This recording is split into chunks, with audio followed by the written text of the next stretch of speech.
Hello, everybody. My name is Christian. I'm the host of the Disruptive Chef Entrepreneur Show. And you guys know exactly what I'm going to say. You guys going to love today's guest. So, as you guys know, we had this little thing we did where my team and I, each of us took 25 people and we narrowed it down. We wanted to have 25 really, really good interviewees. So, today's guest, we actually reached out to somebody else from her family, and maybe she's going to tell us about that today. But as we started learning about that person today, we absolutely fell in love with her because as I started reading her background, it reminded me of so much of what I used to do. So, how great would it be if you had the opportunity to talk to a younger you? And you guys gonna do this right after now.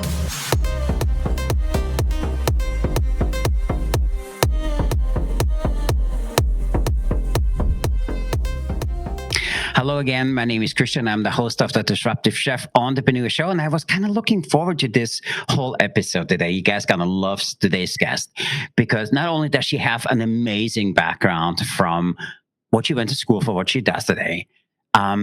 I think you guys gonna fall in love with her the way I did because we do ethical stalking. You guys know this, which is listening to the show, and we spent the last 3 weeks kind of diving into her social media and all of the stuff she did, and I'm really excited for all of you guys to meet Miss Beatrice Karp today. How are you? And welcome to the Disruptive Chef Show.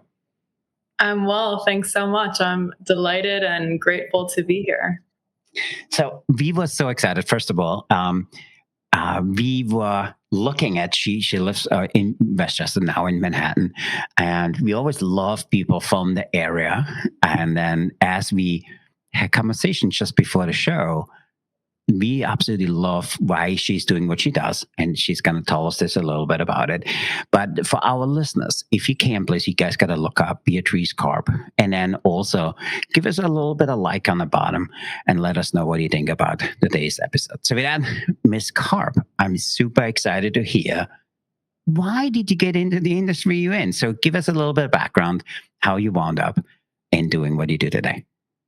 Sure. So when I went to school, I actually studied entrepreneurship in my minor, and I really understood from those studies that I would never want to build my own company. It just sounded like a lot of work. But at the time that I was going to school, I was really interested in liberal arts, even though my plan was to go into cybersecurity. I wanted to expand my mind, and I was great friends with my professors, and I would stay after class and just speak for hours. And the culmination of that experience in school led me to defer my corporate job in cybersecurity for a year. And I ended up solo traveling. And that is how I got to an olive grove and met a ton of farmers with an issue that they were creating small batch olive oil in a very high quality process, but they were struggling to sell it. And that is when I decided that I thought that I could help them. So, cybersecurity and food service is almost the same thing, because you probably meet both of them in the food service industry. By the way, her father is also in the industry. So, talk to us a little bit. Where did the passion for olive oil came from? Because cybersecurity is an amazing industry. So, talk to us a little bit. Why olive oil over the cybersecurity you went to school for? Yeah, so I've always been obsessed with processes. I love seeing how something happens. And I'll never forget the first day of my job in cybersecurity. I was on a pen testing team, which is an ethical hacking team for one of my earliest roles.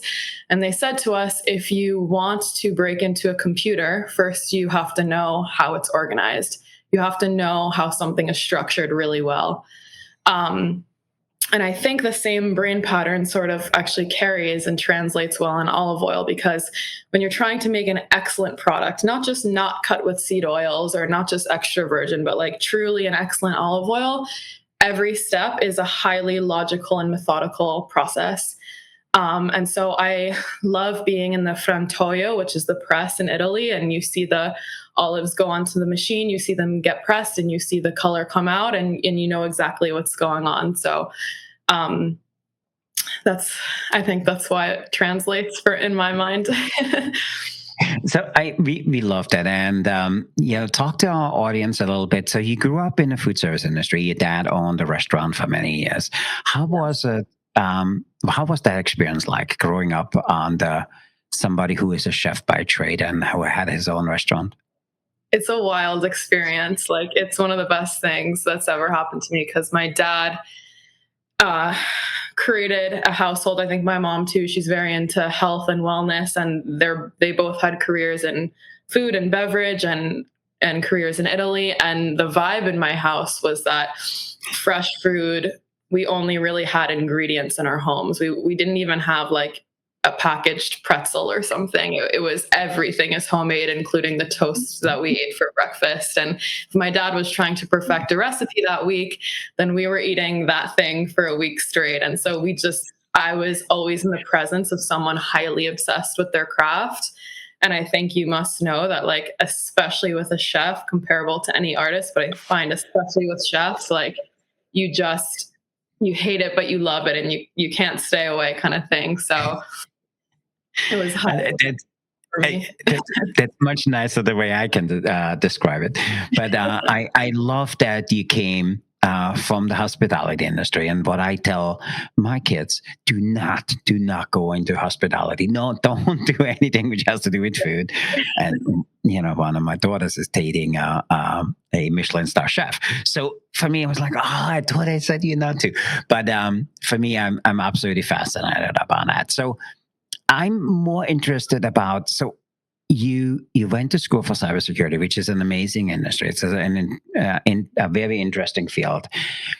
You go travel, you go see the olive thing. So where did you know, or what was the pivoting point for you where you were saying, "Ah, I can serve my community in a lot greater way if I do the olive oil. I know this is what I went to school." And by the way, she went to Penn State. You know, I'm just really passionate about that. So talk to us. Where did that come in from, and where did you know on, and what was the circumstance that you could say, this is what I want to do? I think so. I took a year off and I traveled, and half the year I was in Italy, and the second half of the year I was in Hawaii. And when I was in Hawaii, I was helping out an ex Silicon Valley entrepreneur sort of figure, and he had a lot of revolutionary ideas. And I think in that experience was when I realized that business is not about money, actually. It's about making dreams come true and helping people. And my first day of that job, he asked if he thought one room in the sort of homeschool that he was trying to build should be two rooms or one room. And I said, I think it should be one room. And he said, okay, great. And he handed me a hammer and he said, so let's just knock this wall down today. And then in the evening, just watch a ton of YouTube videos and then you'll learn how to plaster it. And then tomorrow we'll have our first class in this room. And that was really the first time that anyone has ever like asked somebody of me to just figure it out. And it was under his supervision and guidance that I learned that any problem is solvable. And if it's not, it's your fault, actually. Like, it's a ton of creativity, it's a ton of learning, it's a ton of problem solving. And under that framework, business, it can just be a series of adventures and solutions. I love that. So you growing up in the hospitality industry, did you feel that, hey, I love this industry, or I see what that industry did for my family? Did you ever think about being in the industry? No, I really didn't. Like, and my parents said the same thing as you told your daughter. Like, none of you, I have two sisters, none of you will ever go into food. And I didn't want to, because I actually don't even like the CPG space as it stands today. I think there's with packaging and aesthetics and really not a lot of emphasis on what's inside the bottle. So it just wasn't of interest. I also didn't really want to be in a consumer facing role. I thought my career, I would lay low and just do nerdy things in silence. But I think it just took a nightmare of a problem that I felt strongly enough to try to work at it. I love that, and for me, all of my chef friends, they all say the same thing, that our kids do not go down go not into the industry. And to our listeners, just write us below on the notes. I want to see what your parents told you as you grew up. So you go to this farm, you find out how olive oil is being made. Where was that pivoting point for you where you said, "Oh my God, I want to do this as a business," even though you didn't want to go into business? So talk to us a little bit where that came from. Sure. So one of the first days on an olive grove for me, we picked and pressed the olives, and then in the evening we enjoyed fresh olive oil. And I said to the farmer, "This is amazing. The color, the flavor. I've never tried anything like this in my life. How can I bring some back to my family? How can I buy this from you?" And he laughed at me and he said, "Bea, like, we are not selling this olive oil. Everyone in the village makes it, and we don't have the resources to even get it to a city like Florence." And I said, "How do you feel about that? Like, are you cool with this setup, or do you want help? I think a lot of people in America could actually want to buy this." And he said that it would be a dream to sell in America. And he's calling his grandma to tell him that an American wants the oils from her grove. And then the next day, a neighbor came over and said that he was getting in a shipment of olives from Tunisia, and did we want to be in on the shipment? And I asked the farmer after he left, like, what that meant. And essentially, he had signed a luxury contract to sell olive oil to a brand in Florence. And he didn't have the yields that year because sometimes nature does its thing and you Mm. just don't have the olives. So he was going to get olives from a different place and then say it was his own and Italian. And that's when I started to learn about the world of counterfeit and why olive oil is the number one most counterfeit food in the world. Mm. Um, and when you pick an olive off of a branch, that's a fresh fruit. So you want to press it Mm. immediately so that you can save the polyphenol content, which is the antioxidants that make olive oil so healthy. So when it's traveling by boat or by plane for a long time before being pressed, the olives can break open, they start to Mm. oxidize, they lose their health benefits. And often in those scenarios, when the olives are being grown, sometimes they don't even hire labor to pick the olives because that's more of a business money context. And so the olives will fall, they'll wait on the ground all season, they'll accrue worms and rainwater and pesticides. And so I said, if that's what's going to a luxury olive oil brand in Florence, what's on the shelf in the US? Because California can only serve 5% of the domestic demand for olive Mm. oil. And olives require a really specific climate and growing condition to thrive, and that's why they're mostly in Mediterranean areas. And 95% of what Americans are consuming are coming from Greece, Italy, Spain, etc. So Mm. I said to myself, this needs to actually be a partnership thing between the US and, in my context, Italy, because that's where I was and that's who I knew. If we want to solve this problem, and it's a real shame that farmers with phenomenal soil quality aren't able to sell their oil, and as a result of that, there's a ton of abandoned groves in not just Tuscany but all over Italy, as younger generations urbanize and older farmers are moving out of their ability to do manual labor. Many groves are abandoned, which not only doesn't make sense because a lot of Americans would love to have that oil, and the farmers could profit and get paid for their labor, but it's a major, like, biodiversity hazard for a grove to go abandoned. So it's Mm. not good for wildfires, it's not good for the soil. When you pick an olive, the tree sends energy to its branches, and that's really great for the environment. So there were just a whole slew of issues as I lived in more people's vans and barns, and I did this for a season, and I am highly obsessive. So I just kept saying this shouldn't be how it is right now. Yeah. So, by the way, I love all of that. And to our listeners, if you haven't never tried to import a product, and that's a whole separate world, and all of the regulation from APHIS to all of the licensing you need, it's a whole separate thing. We just went through this with a client of ours, and it took us months to get all of that done. So it's absolutely fascinating that you did that. So now talk to us. Now you have the product in the US. What makes your product different, or what makes your product, what is different about it versus the olive oil I buy at, I shop at a local Stop and Shop, or I go to Whole Foods. So where is your product different than the product I can get on the shelf? Timing.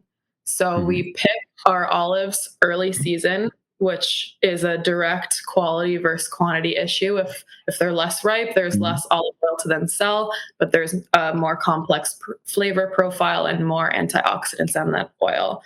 We press within hours of harvest, once or twice a day. A lot of productions will wait until the end of the season or even the end of the week to lower overhead costs. It costs money, fuel, the service to Mhm. press them, but we do it once or twice a day. And then our turnaround time. So we expedite, air freight our olive oil back to the US. So once the olive Mhm. has come off the branch, 2 weeks later, our customers can enjoy it. And I want all of my customers to have that experience, because that's what drew me to this product. Um, Typically, in a quality oil scenario, it could take a year before a shelf even sees that bottle. So at its best, you're getting an oil that's 1 year old, and olive oil is like a fresh fruit juice. You want to Mhm. it immediately. It's the opposite of wine. Wine Yeah. ages and it becomes more celebrated. Oil, you want the first day that it's picked. So that's the number one thing I would say that makes us really different in terms of flavor and quality. I love that. And a lot of people don't realize that olive oil, and you said it is a fresh fruit, which is kind of produced into this product for you. And also, if you look at overall on olive oil, there's extra virgin olive oil, there's virgin olive oil, there's regular olive oil, there's light olive oil, and then there's something they call barman's olive oil. But do you currently talk to us a little bit? Are you cold pressed? Number one, and then also talk to us a little bit on how you manipulate the product and how do you bottle it currently. So talk to us a little bit about that. Yeah. So bare minimum is organic, extra virgin, cold press. Like Mhm. that's an obvious one for us, but it just goes way beyond that in terms of how clean the olives are. I mean, even the machinery that we use to press it is at a private press, so no one's non-organic olives are going for Mhm. a press, which is really cool. It's our olives and one other person's olives. So that's just a huge control factor that doesn't even make it on the label, and a lot of people don't know about. Um, and then how we bottle it. Mhm. So we typically let it sit in stainless steel containers for a few days, just so that some of the sediment can separate out of the oil. Those stainless steel containers are expensive, but they're really high quality because they're protecting the oil from light. And then we bottle in Italy. So it's a lot cheaper in the industry to ship in plastic large containers and then bottle in the States. But once the oil is made, you want to protect it from light and air. So we bottle in Tuscany in the days after the harvest, and then it goes straight to our customers. And we bottle the oil in thick, dark glass bottles, which is how olive oil should be stored. Olive oil is like a sponge, it soaks up its surroundings. So if it's in plastic, Mhm. there is a leaching concern there. The microplastics go into the oil. And if it's in a clear bottle, the sun will degrade the integrity of the polyphenols. So a lot to consider there. Yeah, I want our listeners to comment below what they know about olive oil, because we've been working with somebody like you. I learned more about olive oil than I ever want to know. And then also for me, olive oil, it depends on what you use it. Is it a finishing oil? Is it something you dip? Because a lot of people didn't know that if you have really high quality olive oil, you don't cook with it. It's not made for cooking. So talk to us a little bit. What is, first of all, the name of your product? How did you design the label? And how did you take that product and bring it to market? Sure. So I committed to this idea in July of 2024. That's when I said goodbye to my corporate job and told myself that I was doing this, which gave me about 2.5 months to have a product and a brand before the harvest. So not much time, honestly, was spent on branding, and I don't even enjoy marketing or branding, and I think it's misused a lot in the food world. So I just want to go for something simple. I think something that's overcomplicated is just overcompensating for a product. And if the quality is that good, then you don't need too much commotion. But our logo, after many trial and errors with trying to do computer graphic design, I just felt this is not my energy at all. Like, I don't even want a computer to try to translate what's going on here. So our logo is that every farmer has dipped half of their pointer finger in purple and half of their pointer finger in green and pressed the label. And so the result is an olive looking That's figure, really cool. because early harvest, you want to pick the olive just as it's turning from purple to green. But it also, you can see their signature. It's their fingerprint. So it's a mark of gratitude to them, and it's a seal of trust. And then in terms of our website, I made that really quickly as well.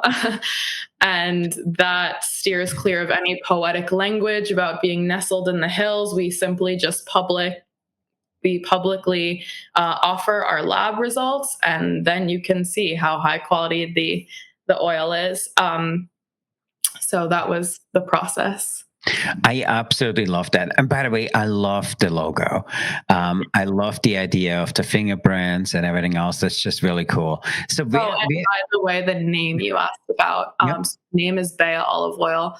The farmers call me Bea. My name in Italian is Beatrice, and that's where my parents got the name for me.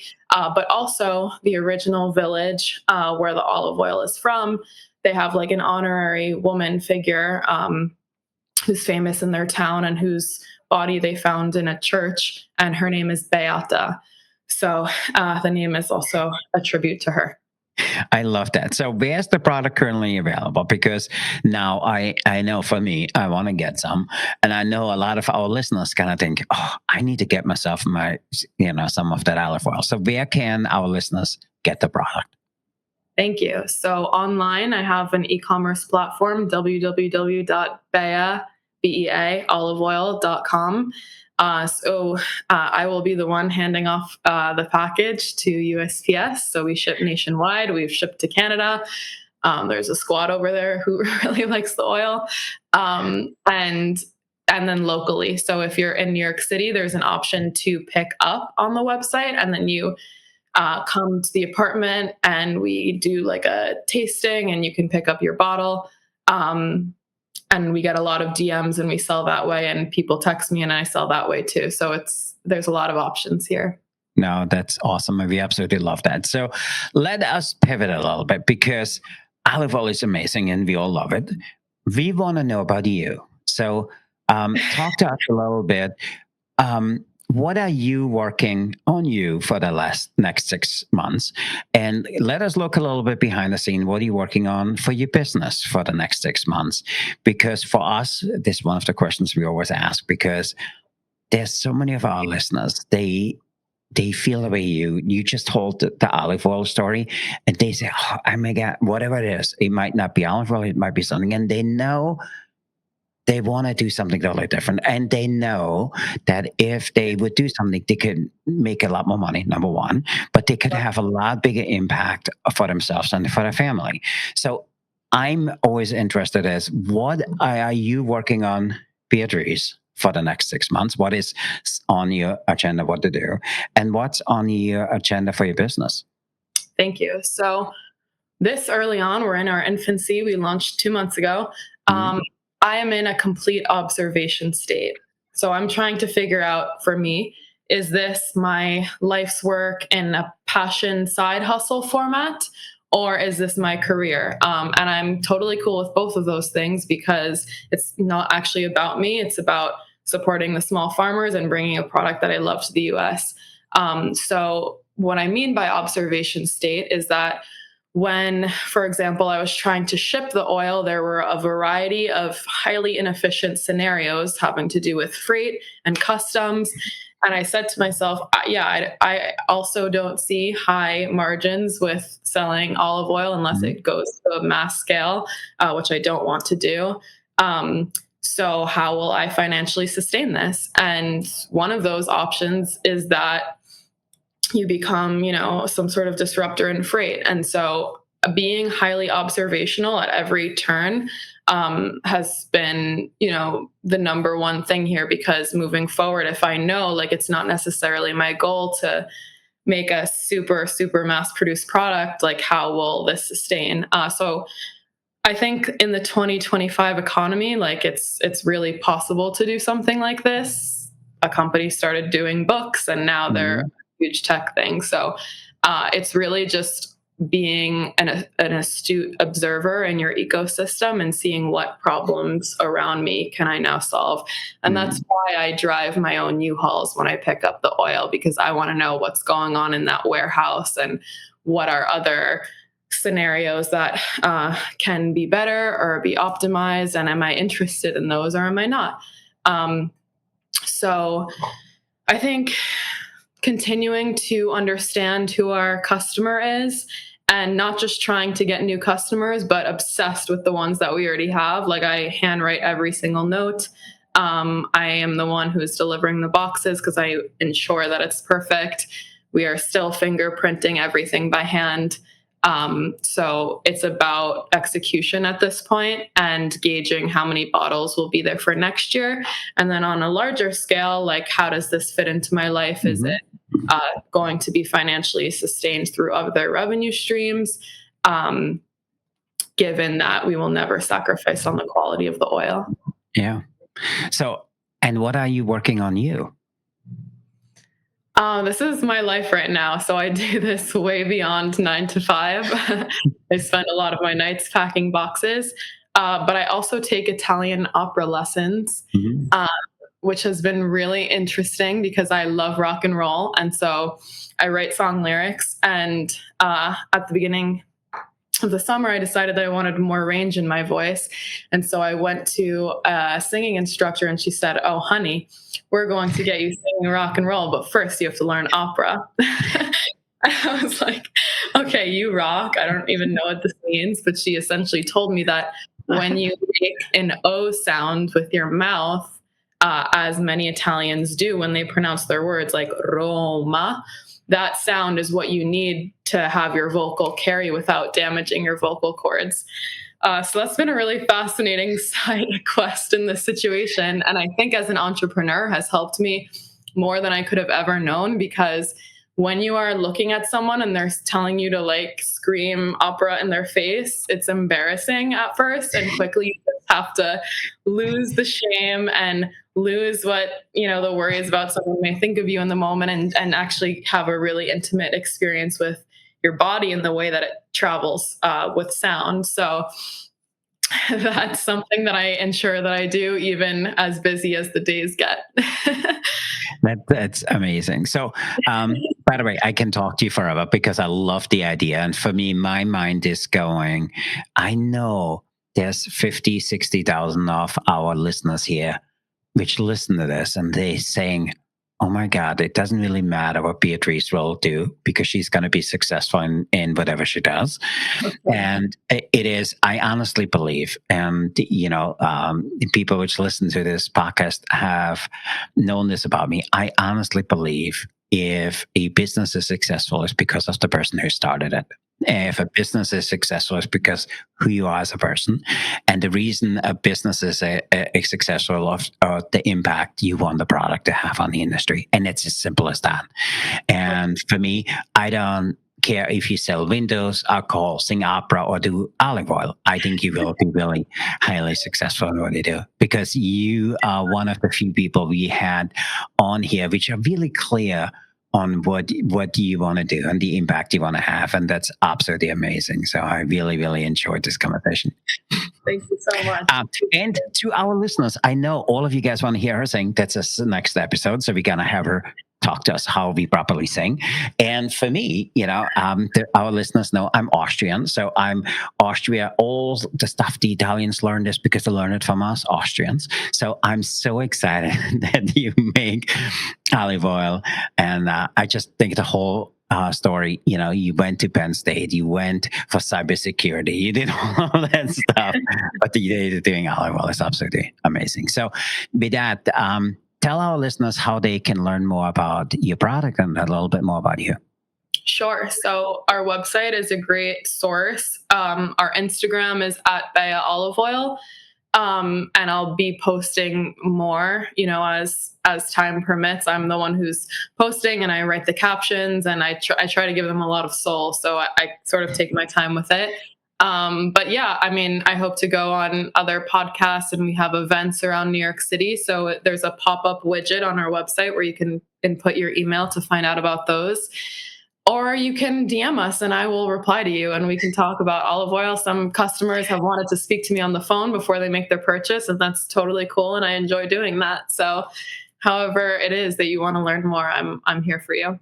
That's absolutely amazing. And we will have more of the information in the show notes. But now, via interest, are you willing to play rapid fire question, food service edition? Yes. And so our listeners know this is the brand new questions we gotten. My team is really mean. They have 25 questions here. They all supposed to be answered with yes or no, and why? Because we want to know why this thing drives you. So you're up for playing rapid fire question food service edition? Absolutely. Okay. So the way it works is I have 25 questions here. I will ask you for a number. I read out the question, and then I let you answer, and then we have a discussion around it. Okay. With that, are you up for it? So here we go. Give me a number between 1 and 25. 12. 12. Ooh. If you have ever accidentally started a small fire in the kitchen, first, did you tell anybody? And are you really a chef if you never started a fire in the kitchen? Yes or no? And yes. And I burnt my eyelashes off, and my best friends, Lily and Karina, can attest to this. We were barbecuing. If anybody says they haven't started a fire, I think they're lying, because I'm with you. And I might have burned some other stuff besides the eyelashes, but happens to the best of us. So good for you. Give me a number between 1 and 25. 16. 16. Is cooking with soda pop a culinary crime or just plain genius? Yes or no, and why? That's a crime. That's a crime because it's toxic. There's probably a group of people here saying, "Oh, she's wrong," because I marinate my steak in Coca-Cola, and it's absolutely delicious. So, give me a number between 1 and 25. 7. 7. Would you cook while wearing pajamas if they made your food taste better? Yes or no, and why? Yes, I cook in pajamas often. And I think how you feel while you're cooking is really important. So I'm sure it does make the food taste better. I love that answer. But we do not encourage anybody to cook in pajamas. But that's awesome. So give us a number between 1 and 25. 2. 2. Ooh. Should ramen noodles be legit breakfast food? Yes or no, and why? Yes. Why? Because people should do what they want. I agree with that. But I think there's more sustainable ways to eat breakfast than ramen noodles. Okay, final question. Give me a number between 1 and 25. 19. Oh, 19 is an oldie but goodie. Pineapple on the pizza. Yes. No. No. That's nasty. There's a whole movement of bringing the pineapple back, and you don't even want to give her a chance to be on it. It's just absolutely terrible. So with that, Beatrice, thanks for playing Rapid Fire Question Food Service Edition. So, but before we go, what is your advice, or what is your words of wisdom for our listeners today? Sure. Well, you mentioned that you think that you have a lot of listeners who are sort of on the brink of maybe trying out that thing, or wondering whether they should quit their corporate job. And I think you are ultimately the architect of your destiny. And if you think that you have an idea that's good for the world, it probably should exist. And if it's good enough, then it will exist. And if someone is telling you, that this won't work, then that's could be a good thing, because it means that your idea is novel and it hasn't been done before. So Love that. I would say follow your heart, and anyone who tells you not to, doesn't have the information that you do about your idea. I love that. That's some really good advice. And for me, I always say, if somebody doesn't believe in the product you do, just hang out with them less. There's so many other great ways of ignoring them. I learned a long time ago, if you're passionate about something, don't ask anybody else, because nobody feels about the product the way you do, number one. And then don't ask them for advice, because they're not driven the way you are. So you will never get the right answer from somebody, because they want to make sure that you don't fail. And that's what good friends are all about. That's why if you're up to something amazing, don't tell nobody. And so with that, Beatrice, I really appreciate you being here. Thanks for the gift of your time. And to our audience, if you haven't done so, make sure you go and check out her new company, and make sure you give us a like on the bottom and tell us what do you liked about today's conversation. So with that, Beatrice, I really appreciate the gift of your time. No, it was awesome. And by the way, we need to do a 2.0, because I want to see where your product goes. And there's very seldom we have a product. First of all, we're very passionate about olive oil, and there might be a few of my clients which will reach out to you, and there's a few of them I will connect with you personally a little bit later, which can help you move this thing forward. I really appreciate it. Thank you so much. Okay, and to our listeners, until next time, remember to disrupt your kitchen, fire up your career, stay hungry for change. I'm Christian, the Disruptive Chef Entrepreneur host. I'm here with Miss Beatrice. We are out of here. So we are signing off. So for our audience, go out there, be the challenge, and be the chef who sets the world on fire. Miss Beatrice, I really appreciate you being here today. And to our audience, hey, bon appetit. Go out there and stay disruptive, everybody. Thanks for being here today.